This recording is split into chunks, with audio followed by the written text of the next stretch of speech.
his forearm into her chest, grabbed her hair, body slamming her to the pavement. Then he stunned her with a taser and handcuffed her. Way to go. Way to go. You know, that guy, that's a Gilligan for you right there. This entire time, her older brother is just sitting on the pavement. He got up a couple times and is pushed back down. In one case, I saw the officer push him back. In another case, the officer puts his hand on his weapon like, stay out of this. I know that's your brother. I know that's your sister. But stay out of it. Miss Tillman is now a digital media student at a technical college in Tacoma, and she's suing for damages. She claims it's more than just about monetary compensation. She said, honestly, I think I deserve an apology. I would say at this point, even if he gives an apology, still take it to the case, take the case to the courts.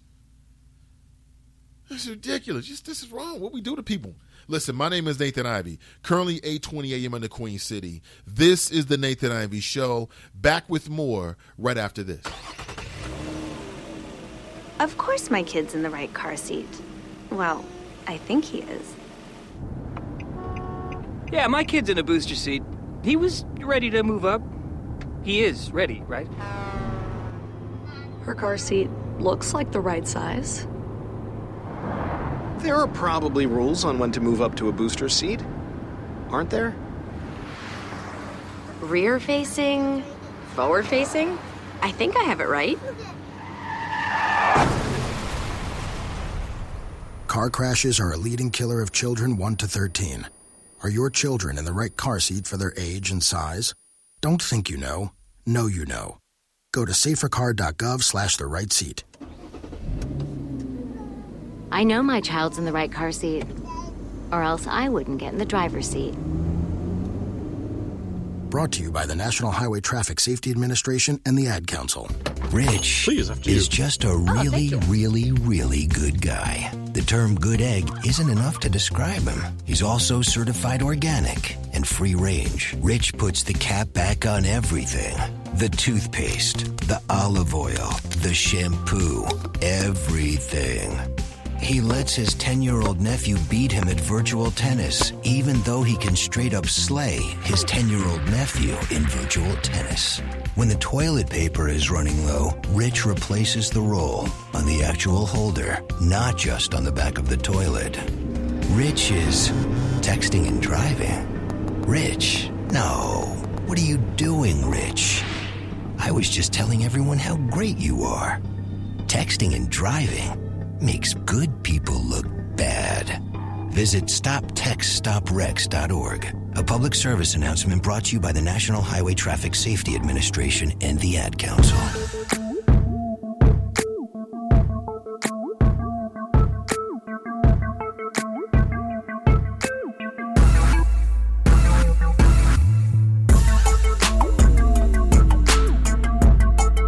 Good morning, Cincinnati. Welcome back. Nathan Ivey with you in the air chair. Currently 8:22 a.m. in the Queen City. The Nathan Ivey Show, the last honest place in America. And welcome back to the show. Numerous things to discuss. Hillary Clinton, that's right. She was near Ohio. She was in Kentucky. And during her speech at the Northern Kentucky rally, she referred to Donald Trump as a loose cannon. She pledged economic growth. She was over in Fort Mitchell at a rally. She's pledging economic growth. That sounds good. We all want economic growth, don't we? I wasn't there and can't give you all of the specifics. But among other things, she called out her opponent, Donald Trump, says he's a loose cannon. And that's an easy one. That's an easy one. Trump is certainly giving her a lot of fodder. Maybe it comes down to who the vice presidential running mates are going to be. Speaking of which, I got a chance to talk with John. Remember John from Princeton, New Jersey? He gave me a call. We connected via email. I guess someone in the audience told him that the show was back. and he said he might chime into the chat, and I appreciate it. We had a good conversation. Guess what? Voting.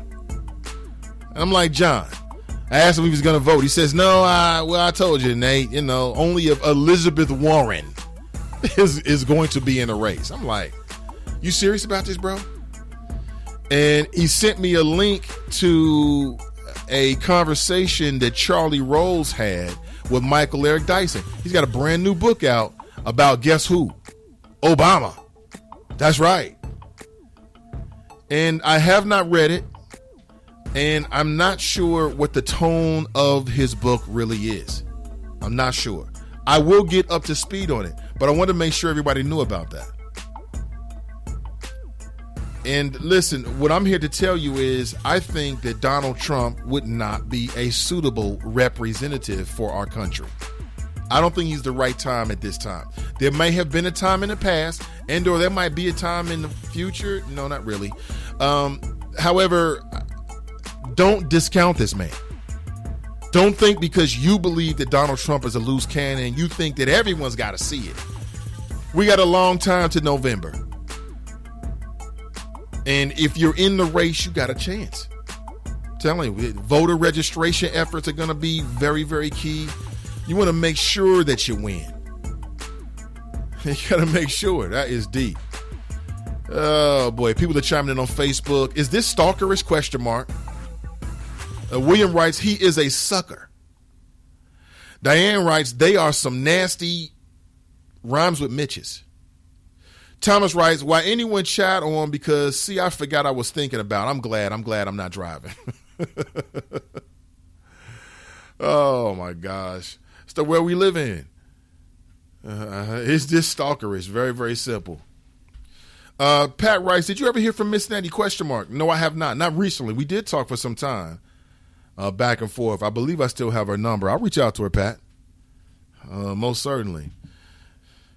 I mean, you got Hillary Clinton, and then you got Donald Trump. If the vote were held today, who would get your vote? Wait a minute. Bernie Sanders is still in the race, right? Also, has anyone seen that news report about the two young men from Cincinnati who were hunting someone? You're hunting to kill someone. I guess it was on some local gang rivalry or somebody got disrespected or maybe it's about business. Not sure. But they found the wrong woman and they killed the Hummins girl, shot her in the head, and just opened fire on the car. Like I said, I told my wife that can happen to anyone. That can happen to you. Now, it doesn't matter the time of day, quite honestly. Things are happening all over the city at all times of the day. So what protection do you have? You're driving to work. You're driving home from the club. You're driving out, grocery store, whatever. Or maybe a family member is. And they become the victim of mistaken identity. And before you know it, their life is gone. Is that toughness? And again, I always think the same thing. Where's mom and dad? I just want to see mom and dad. I want to know what they did.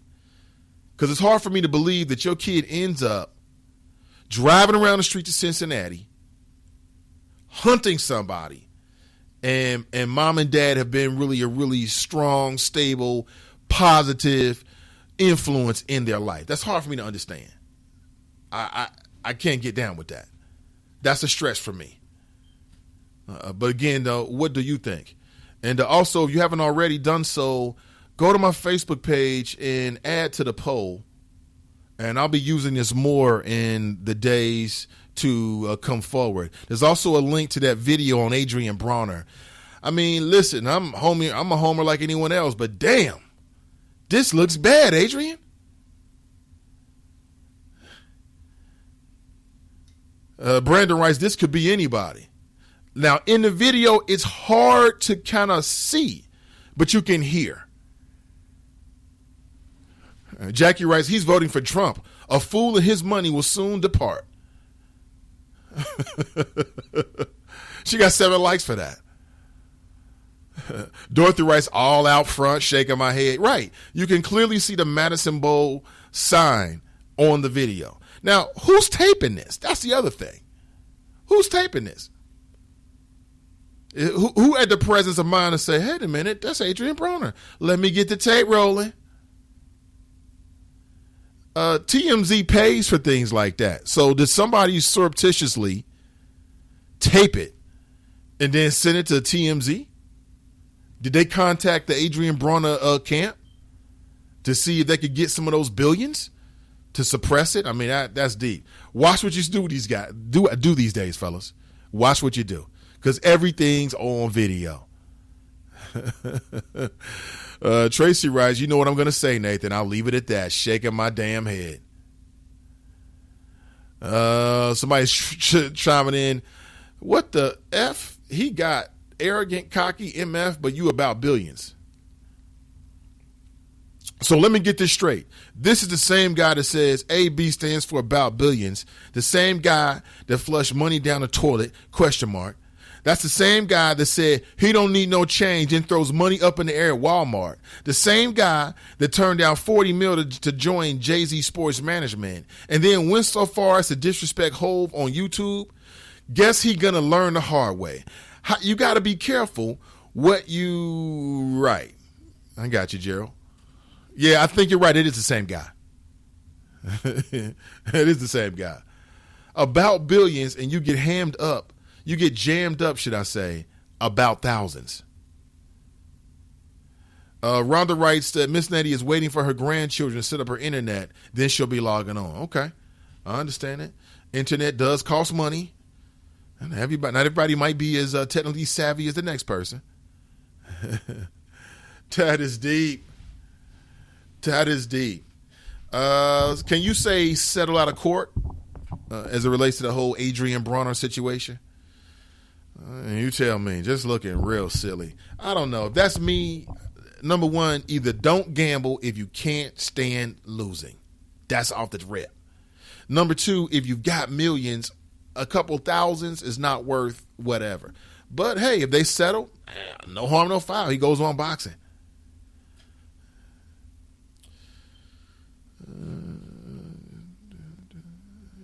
Edward writes, damn, that dude must be rich. Right, okay, I read that already.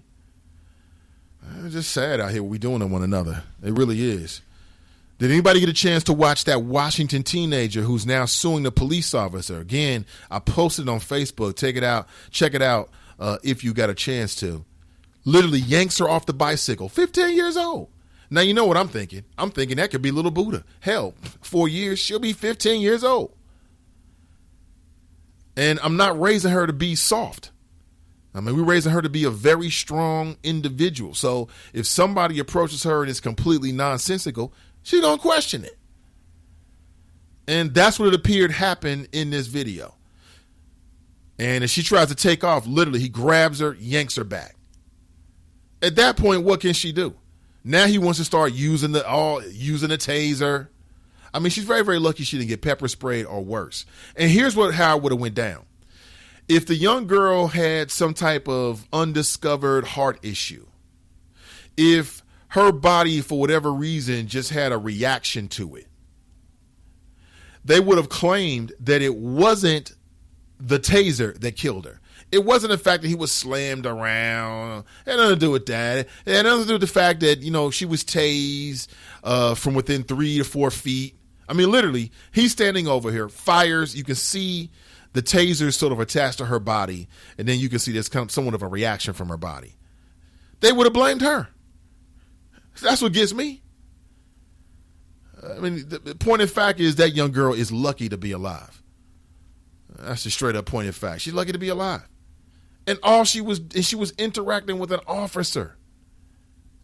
So I hope she makes enough money that it wakes the police department and the politicians in Tacoma, Washington up. That's what needs to happen. Start hitting them in the pockets more and more and more. Individuals will start waking up and paying attention to it. And she's lucky she got a video. Because if there wasn't a video, she probably would have got some serious charges. That's how the game is. That's how you cover it up. The way you cover up some kind of police brutality in a situation like that is that the individual who's alleging the police brutality has to be charged and found guilty of a crime. Then it's kind of like, well, hey, you're a felon. Oh, you must have been doing